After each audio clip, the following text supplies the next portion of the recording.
On this sixth day of expert session series in English language teaching, I, Dr. Rajnikant Todia, feel immense pleasure to welcome the principal of the institute, Dr. N.V. Bose, sir, the expert of today, Professor Sulba Nataraj, ma'am, my colleagues and the students from various B.Ed colleges. I request Ms. Megha Patel, faculty of the institute, to introduce today's expert in ELT. Megha, ma'am, please. Yes, thank you, sir. Thank you. Yes, good morning, everyone. I'm Megha Patel on behalf of HM Patel Institute. Welcome you all in the today's session. Today, I also feel immense pleasure to introduce such an expert in this expert session series. Right, Professor Sulba Natraj, ma'am, is a well-known ELT expert. Madam is working as a director of HM Patel School, Dharmaj. Previously, Madam worked as a principal of Waymaid College of Education, and Madam served her duty for more than 15 years in HM Patel Institute as a professor. Right, Madam's educational degrees includes MA, MEd, and PhD in English literature, and she has more than 3 decades of teaching experience for teaching English literature, psychology, business communication, educational administration and management, research methodology, and other subjects. Dr. Sulba ma'am has numerous publications to her credit as well. These includes more than 15 books on subjects related to English literature, Gujarat State Board textbook for English language, and more than 25 research papers. Madam has guided many research scholars for their doctoral degrees and about 20 to 25 students for their MEd and MPhil degrees. She has served as chairperson Board of Studies for Education and as member Board of Sports at Sardar Patel University as well for last 30 years, right? She has coordinated research projects with the University Grants Commission and Ford Foundation, New York. Madam is the recipient of the President's Award, first position at a national essay writing competition organized by Ministry of HRD on the topic literacy, critical factor for a knowledge revolution. I think, see, madam's resume consists of 12 to 15 pages, so it is very difficult task for me to introduce madam in a very limited words. So I think today we are very lucky to have madam as an expert for our this IQSE expert series, right? I also want to thank IQSE cell of HM Patel Institute for providing me this opportunity to introduce such an expert. Yes, thank you. Thank you so much. Thank you, ma'am. Yes, over to you, ma'am. Shall we start? Megha? Yeah. Yes, ma'am. Yes. Yeah, ma'am. For setting the stage.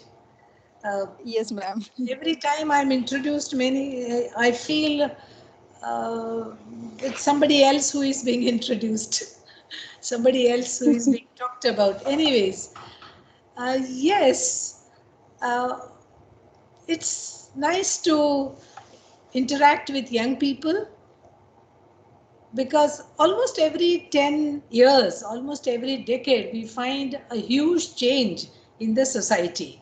I'm sure you have also noticed numerous changes taking place since your childhood. Now, in this session, I am not going to just talk to you. I would like, in fact, you to uh, give comments, agree, disagree, ask questions, and stop me at any time. But just raise your hand so that I know that somebody wants to ask a question or pass a comment. Yes, we are going to talk about functional approach, concept, and challenges. But before that, I would like you to think for a couple of minutes and share the kind of changes you have noticed in the use of language since your childhood. The kind of changes that you have noticed in language, whichever language, Hindi, Gujarati, English, language in general. I'm not talking about any specific language. Since your childhood, what changes have you noticed? How do I know they want to give? May I, ma'am? Yeah, please. Who is Ma'am, that? ma'am? Siddharth. Okay, yes. Yes, yes, ma'am. Yeah, please. Ma'am, like the evolution of languages includes the occurrence of any incidences or occurrence of any particular you can say events. So whenever any particular event occurs, so that like related to that events or incidences vocabulary would be keep on adding into the language. So like for example, before a couple of years, we were not aware about any sort of vocabularies like sanitization, social distance, and so like now we all are ultimately have added unconsciously that vocabulary. So that's how language evolves. Not talking about only English, but is related to every language. That's what I believe. Very true, Siddharth. Yes, vocabulary is one aspect of change. And as you rightly said, whenever we have a new concept coming up, like robotics, uh, we have a new set of words to talk about that event, that phenomenon, that experience, right? Any other change, any other new thing that has happened to language? Anybody else?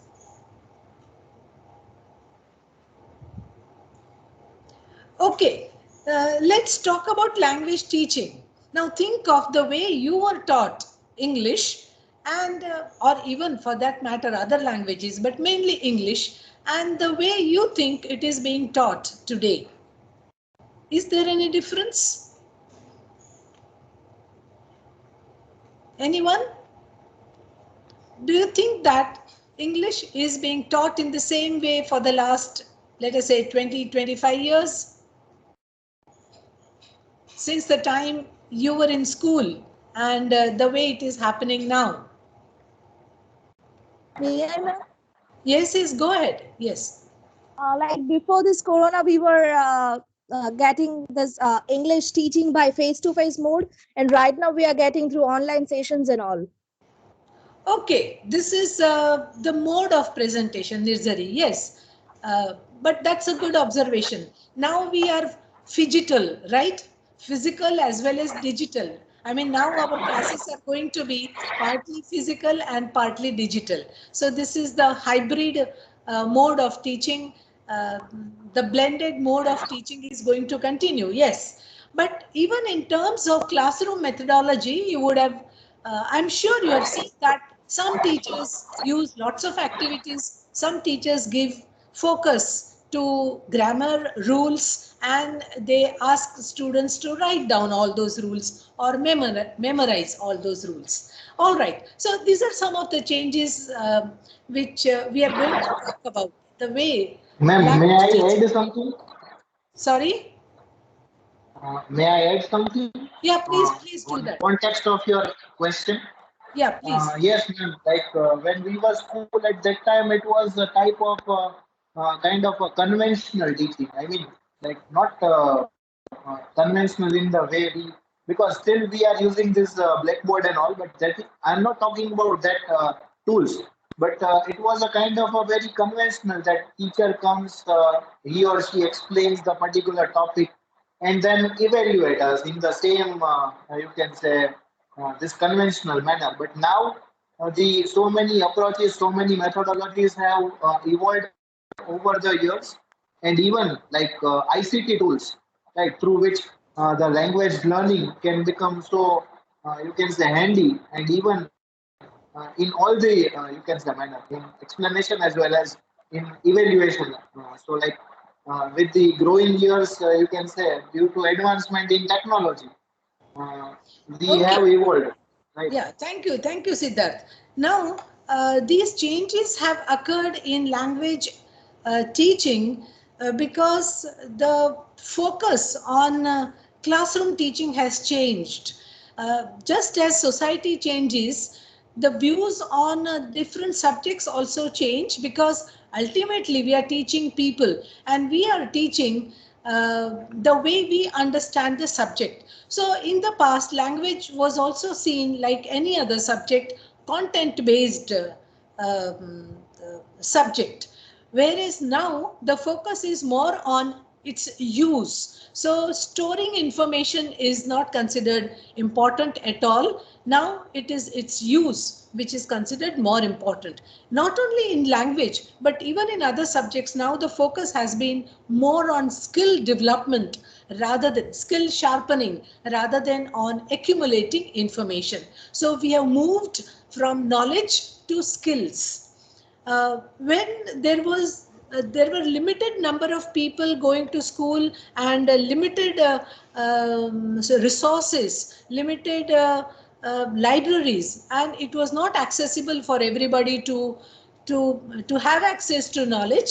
The focus was on knowledge, and at the same time, when English was also confined to limited use by a limited number of people, the focus was more on learning of the rules and so on. But now, since a large number of people have started using the language, the focus is now on its use. So now we talk about language use, and we know the difference between let us say two candidates. One candidate who scores very well but who is not able to sort of communicate in novel situations orally, and the other candidate who may not really be able to explain the rules of grammar, may not even score very well, but is able to communicate in almost.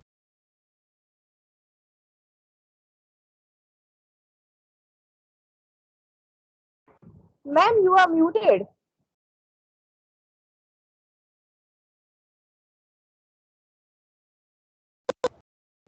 Was it mute? Now it's Okay, right. possible. So who is a good language learner? Uh, the candidate who knows rules but is not able to use, or the candidate who does not know the rules but is able to make use of the language in novel social situations?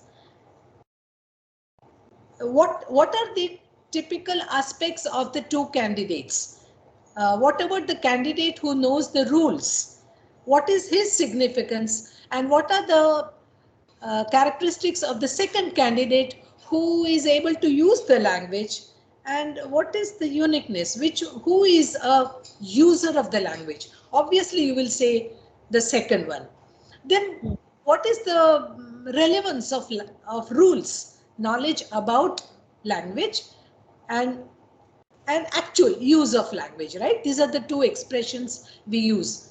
So the first one has knowledge about language, is a storehouse of language, and the second one is actually the user of the language. So the second one obviously is more competent as a user of the language. Then what is the role of the first candidate? What does the first candidate do with the knowledge of rules? Well, we'll come back to this towards the end of the session. Yes, language is what language does. What do we do with language? In one word we say we communicate, right? Yes, that is what these two quotations say. Language is not a collection of rules or of target forms to be acquired, but rather a byproduct of communicative processes. And it is a byproduct because each individual thinks differently, because language is a means of thought process. Rather than just using words and some grammar structures, we actually think and then create language to serve the purpose of the communication. So what are these different purposes, or what do we mean by functional approach? The grammar translation approach, of course, focused on grammar and translation. Then the structural approach focused on the patterns of language. And the functional approach, as the name suggests, focuses on the functions the language performs. What is meant by functions? The purpose. What is the objective of saying something that I say? When let us take some of these examples. Look at this. What do we do with language?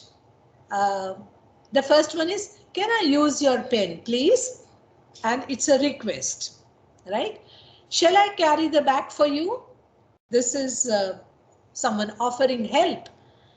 Excuse me, which way is the post office? Here the person is asking for direction. Excuse me, here is the train for Ahmedabad in time? This person is making an inquiry at the railway station. It's such a sad thing that you lost your son. We are with you in this moment of grief. This is one way of expressing condolence. All right, let's look at some more functions. What a brilliant performance. Well done. What is happening here? We are appreciating or we are complimenting someone for doing something well. Take a medium-sized lemon, take 2 glasses of water, add 2 spoonfuls of sugar and a pinch of salt. Here we are describing a process. And other language functions could be describing. You can describe a picture, describe people, describe places, describe events, or narrate stories. You narrate anecdotes, incidents. To make a demand and to respond to the demand, to give justification, to ask a question, probing questions, making excuses, blaming, asking for and offering advice. All these are examples of functions. So a language function is something which serves a purpose in communication. So a function can be defined as an objective of communication, right? Communication is a very broad expression. You communicate, but what? What exactly do you communicate? So the language functions specify what we communicate exactly, right? So when it comes to communication, do we communicate in the same manner? No.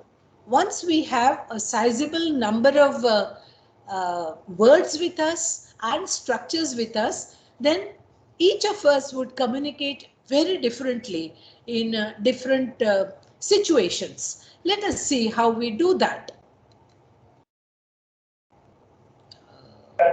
Oh, next. Okay, all right. What do you see here? Any comment? Anybody who would like to say what this slide contains? The function is same, but the Nirzari? Go on, Yes. Nirzari. Nirzari, yes. Nirzari, please go on. Yeah, ma'am. The function is, I think, same, but here the forms are used differently. What is the function? Requesting to open the window. So Ma'am. what is, yes, Siddharth, what is the function? Ma'am, function is the like it is request only, expressing request, but the forms of expressing requests are different over here. Right. Yes, Nezari, you are right. The function is the same in all the 5 statements or all the 5 structures, sentences. But see, the forms are different. Each one is a request.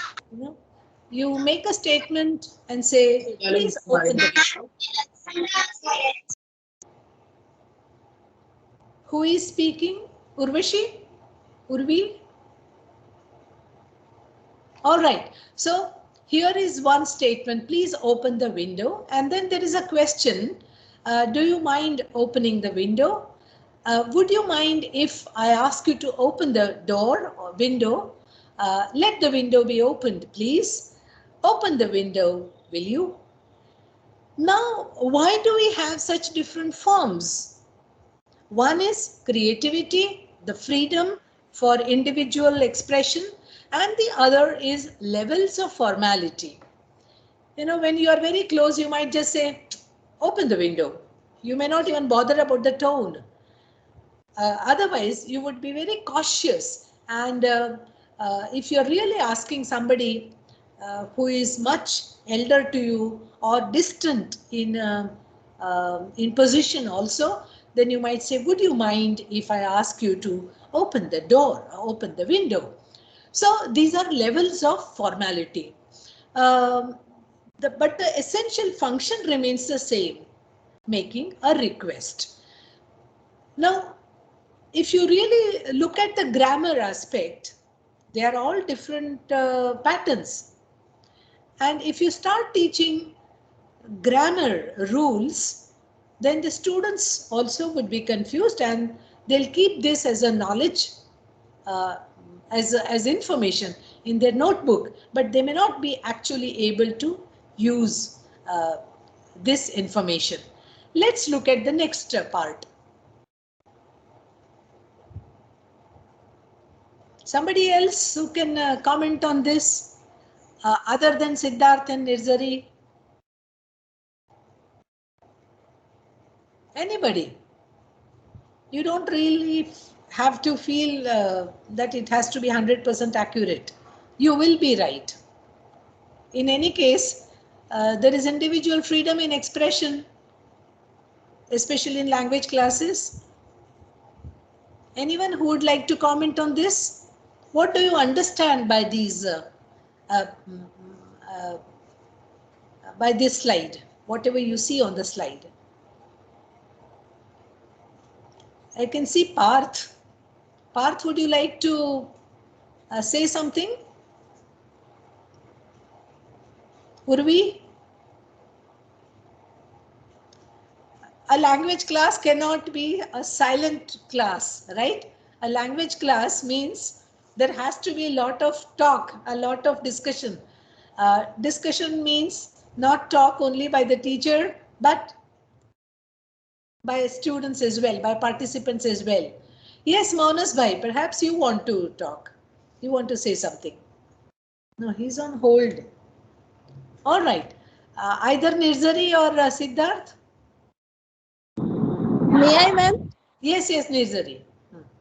So here the description of two tones are given, like if we speak with the rising tone, that is open the door, then it indicates warmth and encouragement, and another is falling tone, so it indicates indifference, cold attitude. So here like sometimes we use two tones in our sentences, so here it is given. Yes. Ma'am. Now, yes, Siddharth, yes. Yes, go ahead. Ma'am, first, ma'am, as you have said in the previous slide in your explanation, that sometimes it is depending upon to whom we are ultimately calling this. Like if we are like saying to our near and dear ones, for example, our family members, then we even would not be bothered to, you know, like in our tone. So first tone of the this imperative sentence is you can say warmth and encouragement, and we are saying without any formality. Where the second sentence is, you know, like literally imperative tone. Sometimes class teacher says to the students, they order them or they command them to open the door or open the window. So that is not, you can say, said by openness or you can say warmth, but sometimes it is indifference or cold attitude. So that's the difference between these. Yes. Normally we say that the WH questions end with a fall in the tone. So when some clerk is writing, is asking for data, he would say, what's your name? Where do you come from? No, there is a fall in the tone. But if you see a child lost on the road crying, you would say, what's your name? So that's the rising tone, which shows concern, which shows encouragement, which shows warmth and care. And the other one is open the door, which could be neutral or a fall in the tone. Like the statements by the judge in the court are with falling tone, because there is the sense of finality. That is, There is no openness. Nobody can argue with what the judge has said.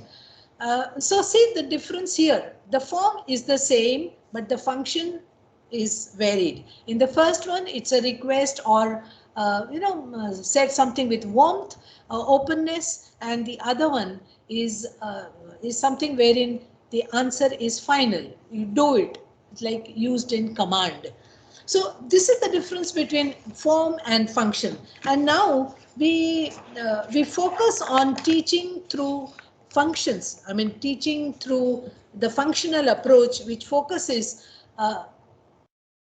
on teaching English through conversations, through tasks, through situations, through simulations, and so on. So that's the basic. Ma'am, Yes.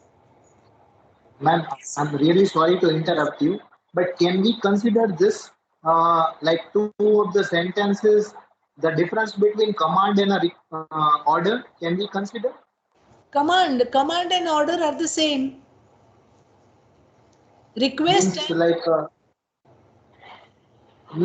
sometimes, as I told you, that that is an informal order when we say it to our family members or the people who may argue with our order. So that can be called order, and command which is inarguable. Can we no. consider that? Yeah. See, language is a social phenomenon, and in the society, the relationships matter a lot, right? So the relationships would take care of your tone. In fact, it's the tone which really shows what your intention, what your purpose is. And therefore, in fact, because of tone, there are gaps in communication also. It's not only the words, but the way you say the words, the way it's not only the structure of the sentence, but the way you present the sentence also matters. So that's the third part of the language, language delivery. Uh, you have syntax, grammar, and morphology. You also have phonology. So language, since it lives on your tongue, therefore it is called lingua. The language lives not only in books. In the books it is for record, but essentially language is a means of communication in the society, in day-to-day life, lives on our tongue. And therefore the tonal quality is very important.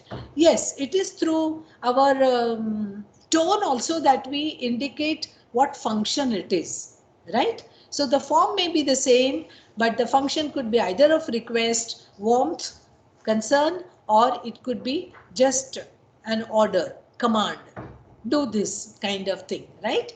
All right, let's go ahead.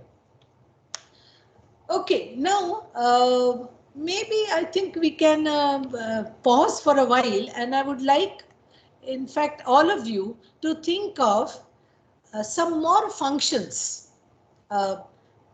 We have listed, we saw some of these functions, right? We saw these language functions, making inquiries and so on. Can you think of some other functions? What I mean, language is not confined only to these functions, right? These are only a few limited functions. What are the other language functions? What do we do with language? Do we quarrel with language? Do we argue? I'm giving you so many clues. What is the opposite of consoling somebody? When we say thank you, what do we do with the language? What are the functions that we perform? Anyone?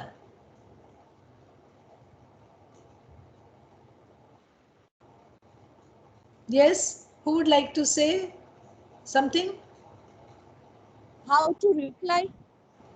Responding to, okay, responding to offer for help, or responding to a request, responding to a command, yes, responding to an argument, yes. What else? Because this is one major challenge in a functional approach, identifying language functions, right? So let us list some more language functions.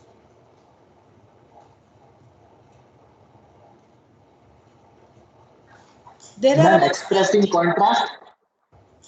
sorry? Some functions like says about contrasting. Okay, expressing contrast, all right. There are about 90 participants. So there can be at least 90 functions, out of which we have taken, let's say, 15, 12, 15. What are the language functions? What else? What do we do? As I said, reasoning, right? Arguing, counter arguing, then debating, explaining. What do you explain? You explain somebody's behavior, you explain some concept, you explain some process. Describing, what do you describe? You describe people, you describe phenomena, you describe some process again, right? So many. You narrate stories, narrate incidents, narrate events. What else? You narrate your emotions. You describe your emotions. When you say I'm expressing, what specifically do you express? So these are some of the language functions. So when it comes to challenges, this is the first challenge: identifying functions suitable for learners. All right. We need to know what kind of functions will be required for students at that particular language level, linguistic competence level. For instance, if you are actually in coaching classes where you have candidates from the corporate world, you know, they are very different language functions. They would require language for negotiation. Language for commerce is different, right? When we talk about ESP, what is ESP? Language for very specific purposes. Now, what are these specific purposes? We will have to identify these language functions. So what for do the business people require language? To negotiate, to explain, to argue, to describe the project, their product and project, then a sort of arriving at some common ground, convincing. Now, these are the language functions that people in the corporate world, so students of commerce, would require. If you think of students of science, what kind of language functions would be needed for them? Now, this you should be able to answer. If you are offered a job in class, let us say 11 and 12, and you are asked to prepare a set of functions for language of science. Hi, ma'am. Yes, Nirjari? For the science students, they need to know some of the terms of science, like some of the scientific terms, we can say like experiments, and they need to use literally the scientific terms, like they can't use like what we use in our daily life, like medical terms also. Very true. Now, this is the lexical part, the words. But what do they actually do with these words? Or what do they do in the lab? They carry out experiments. So they will require language functions like explaining the experiments or describing the experiments, you know, step by step they'll have to write. So apart from technical vocabulary, they will need the language of process, the language of phenomena, the language of experiments, right? And it will have to be very objective language. You see, in commerce, it will be language where there could be a lot of subjectivity. Like you'll have words like I and you and us and we. Whereas in science, it would be more of objective language, right? Because you're describing some experiments, some objects, some elements in science. All right. Now in lower classes, if you come to, let us say, 7th, 8th, 9th, these classes, then what for will the students require English? Why do they require English before they go for these special classes of commerce and science? What should they have? What kind of language functions should they be familiar with? Should they be sort of mastering? What are the social functions that we perform through language? To interact with people. Yeah, interact, let us say, to give advice, to offer help, all those language functions that Ma'am, we may have I? mentioned. Yes. Ma'am, the function of expressing comparison, the function of expressing, or they would even ask, they would even have that, you can say, function of asking or probing questions regarding so that interactions, as you have rightly said. So such kind of you can say functions, they should be Right. before entering See, any science yeah. class. See, in lower classes, you will have something like this. Now, here are pictures of people of different kinds.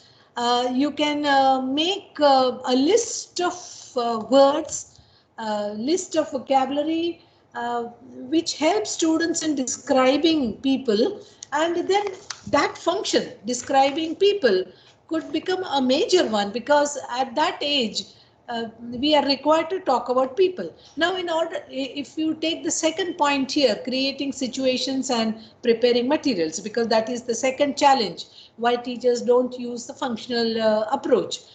Uh, for helping the students to talk about people in different ways, whether to narrate a story or answering some questions, adjectives will be there, yes, but even if you give just a list of adjectives, it's not going to help students much. We will have to give them situations, we will have to give them some opportunities to interact in genuine situations. So if you can think of, let us say, the matrimonial, the matrimonial advertisements in newspapers, what do they have? They have the list of adjectives to describe the person. Now, suppose you work out an activity, you must be familiar with this. You work out an activity wherein a group of people would be looking for a groom or a bride for one's brother or sister, and then the way they would describe the person, would create a situation wherein the students would be using the language to describe people. Similar, think of a situation wherein your friend is coming from abroad after a long time, but let's say you have a session and you won't be able to receive your friend at the airport or at the station. So what do? You explain what your friend looks like. Let's say, now of course pictures are possible, but even without that, let's say you have lost the picture and you're not able to connect with the friend, so you will have to describe your friend to your cousin who is going to receive the friend. Now, this is how you're creating a situation. Let us say a child is missing, and you have to give, you're giving a complaint to at the police, and the police asks for explanation, sort of describing the child. And I mean, at many places you have to describe objects and people and places. So that is one thing that can happen in creating situations. So this is yet another challenge for teachers in not taking up functions, but it's through functional approach that we can help students to develop actual social linguistic competence, because essentially language is a combination of psycho, socio and linguistic phenomena. Linguistic phenomena, are the grammar and vocabulary and so on, and psychological phenomena are the way we think, and this societal setup gives the social phenomena. So language is a psycholinguistic as well as a sociolinguistic phenomenon. Therefore, we need to keep in mind how we can help students to use the language in varied situations rather than just giving the example from the text or from the grammar book and just call it a day, because that becomes just information. Information doesn't remain stored, and even if it is stored there, the person at the most would score 98 marks out of 100, but what use would it be? So if we want the students to really become communicatively competent, then we'll have to help them uh, by creating situations. The next challenge is monitoring activities. Let us say you are good at preparing the materials, then in the classroom there is going to be quite some noise, and initially, of course, before the students actually get disciplined to your way and they start liking your sessions, they start enjoying the activities, there will be a lot of noise, but instructions will be very important. You'll have to really chisel out all these things very carefully. But at the same time, if the activity is interesting, students will like it, and gradually you can help them control their voice in small teams, in pairs, and so on. But monitoring activities would mean giving specific instructions, deciding the time limit, and expecting an outcome. If we just say that we should have activities without the outcome, then it's not going to help much, I would say, because the focus won't be on learning. Our focus, of course, has to be on helping students to use language for those specific situations or the purpose with which we set out. A major challenge is the next one, connivance at grammar. See, in functional approach and in communicative approaches, the focus is on communication. The focus is on helping learners to talk, to use the language more or less in appropriate ways. So the errors that the students make don't remain the focus. So there may be grammatical errors, there may be errors in pronunciation. Now, every time when the student makes an error, if we keep on correcting the student, then the student will stop talking. And this is what we see happening, in fact, in all kinds of learning. Let us take something like cycling. If you keep criticizing the child, then the child would not like to learn from you. But if you appreciate and encourage the child, then the child would really want to learn from you. So whether it is skipping or cycling or swimming or speaking, we will have to bear with the errors that the students make. But it does not mean that we do not correct. So this is one major pitfall or rather danger spot for teachers. You know, those who like to prepare activities and those who are good at even conducting activities in the classroom connive at grammar. They ignore grammar. They ignore the accuracy part in the use of the language. Now, this is not something to be done. No approach says that, no communicative approach also says that we should not teach grammar. Grammar is important, but grammar comes at the end. For example, if the student has spoken a lot of language, just as we do in our mother tongue, we have been using Gujarati and Hindi so very fluently that we have not yet really bothered to understand the grammar part. All right, but we know what is right and what is wrong. If even now, if I ask you what are the different types of sentences in Gujarati, you may not be able to give those words, but in English you will do that because we have taught English that way. Whereas in Hindi and Gujarati, we have learnt the language through situations. When it comes to teaching grammar in, let us say, in Gujarati in higher classes, they do have to learn grammar also, and teachers of languages must know grammar. So if you are now getting into the field of teaching, you will have to be thorough with grammar. The reason being that a fluent person may be able to use the language but may not be able to explain it. Whereas a teacher has to be fluent, at the same time should be able to explain the why and the how of the language. For example, if there is an imperative or there is a sentence, then the student says, what type of sentence is this? Then whether it is an imperative statement or exclamatory sentence or so on, you will be able to explain. You should be able to explain. So broadly speaking, the students should have accuracy as well, but the students need not really be asked to hammer through the rules.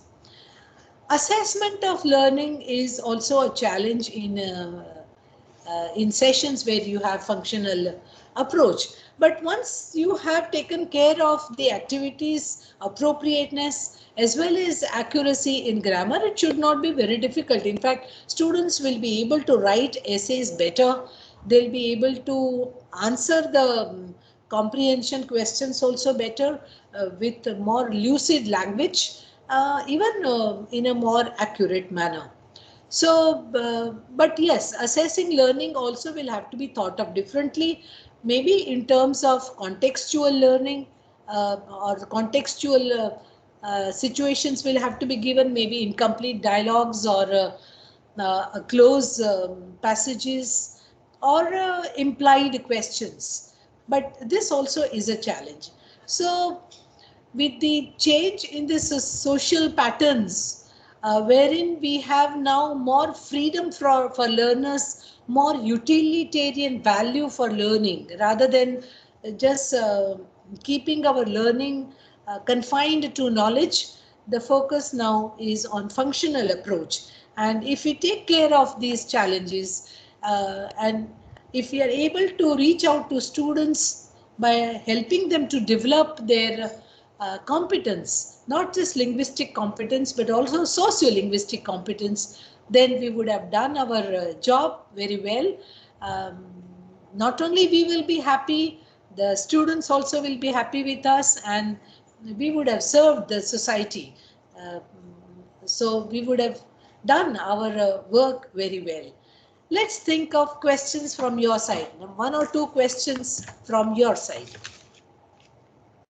Otherwise, I'll have to give questions. Take half a minute and think of questions that arise in your mind. Apart from these challenges, do you think there will be some more challenges? Any other challenge that you envisage, or you think some students, some teachers have faced those challenges?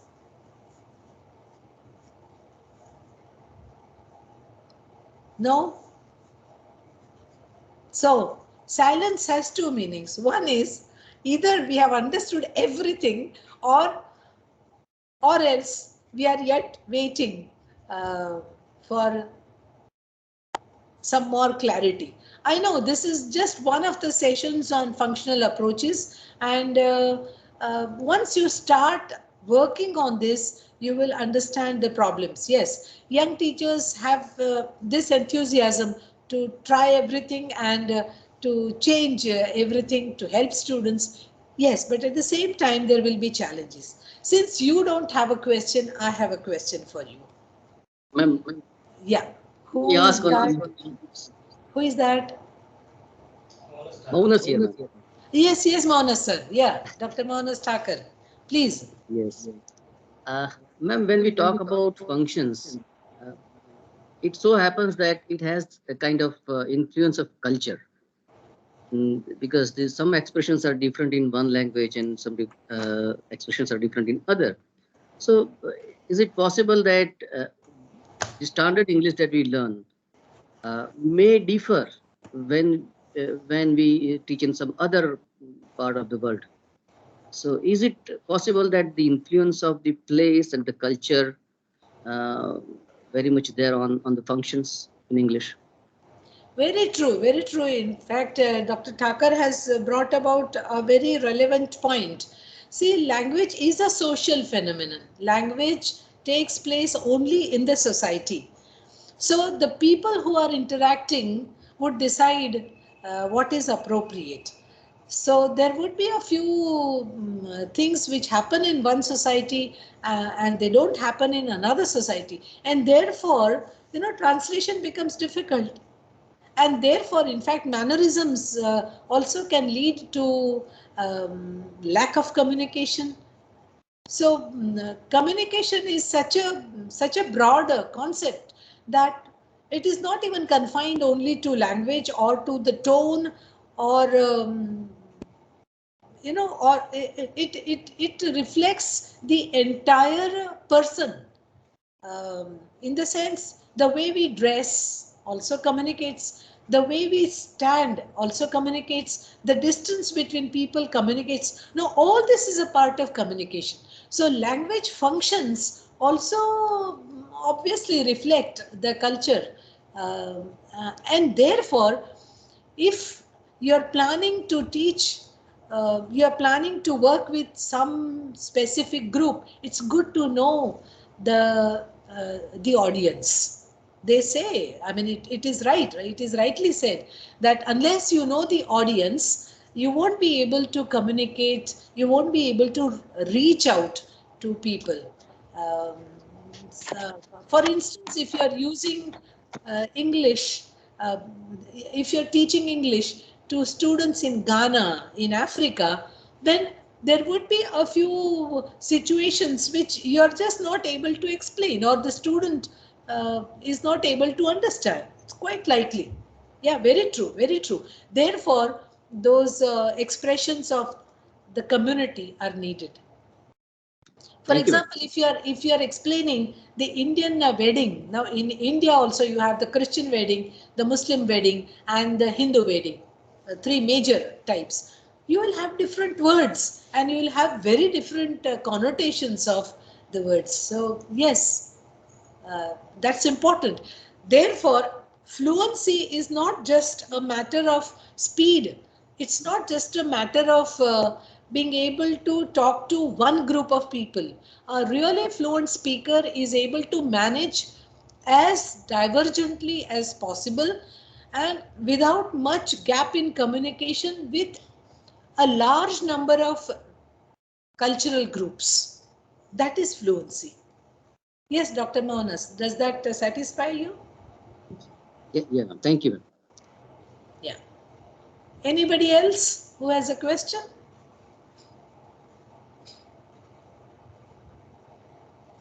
Okay, let me put this question.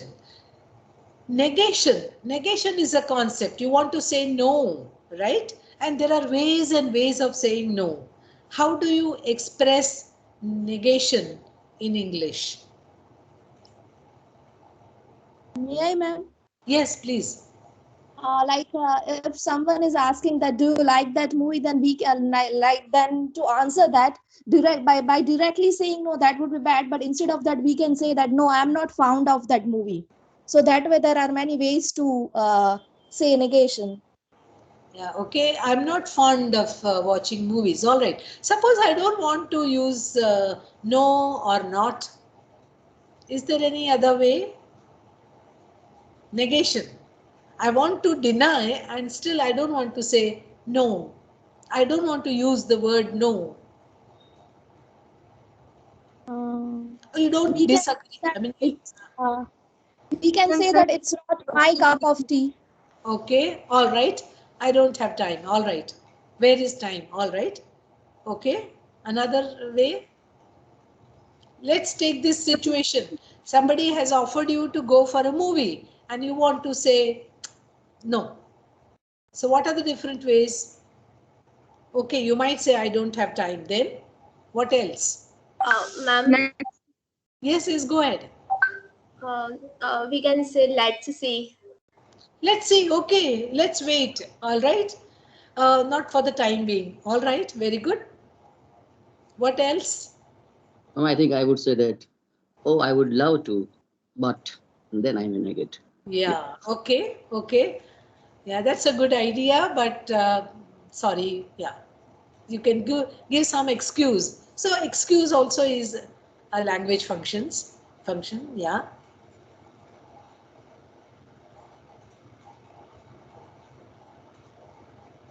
Suppose somebody says, uh, why don't you do this? All right. So we find a number of excuses of saying no to that, and these are also ways of negation.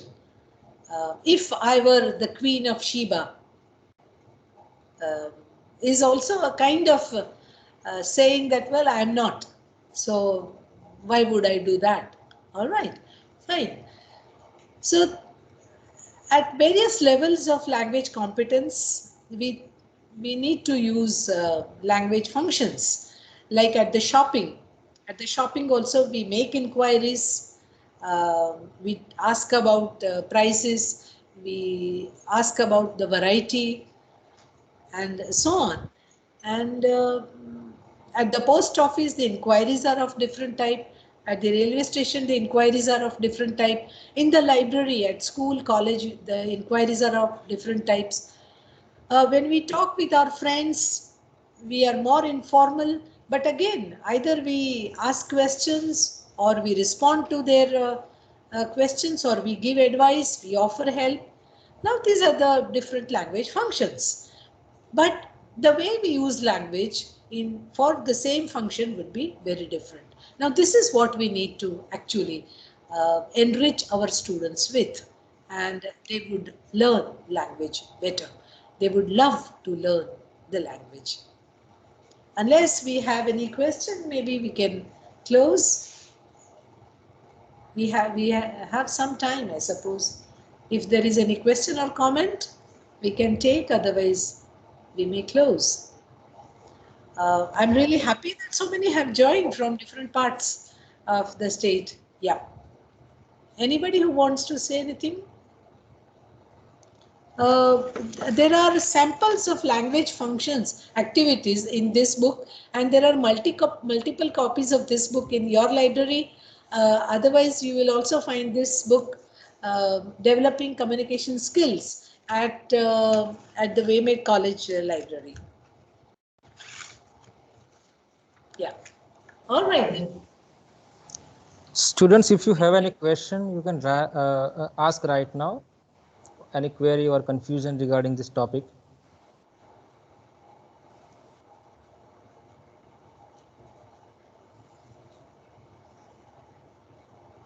I think we can close. Huh? Thank you. Okay. Thank you, everybody. All the best. Honor, sir. Oh, yes. So thank you very much. Ah, Manas, it looks so different now. You have a beard. Are you? Yes, Yeah. lockdown impact. Yeah, I came to know about that. How are you now? I'm fine, ma'am. Thank you. Good. So, students, it was a golden chance for you to ask many questions to ma'am, because we never fail to ask questions whenever ma'am comes to us. We always learn from her. So I suppose that even in future, she would be available to us, and our students will benefit from her great knowledge. Ma'am, I thank you very much for enlightening our students. We have the students from various colleges affiliated to IIT, not only HM Patel, but it is also IIT Rajkot, AG teachers from Ahmedabad, and some other colleges are also there. So on behalf of all these attendees, I thank you very much, ma'am.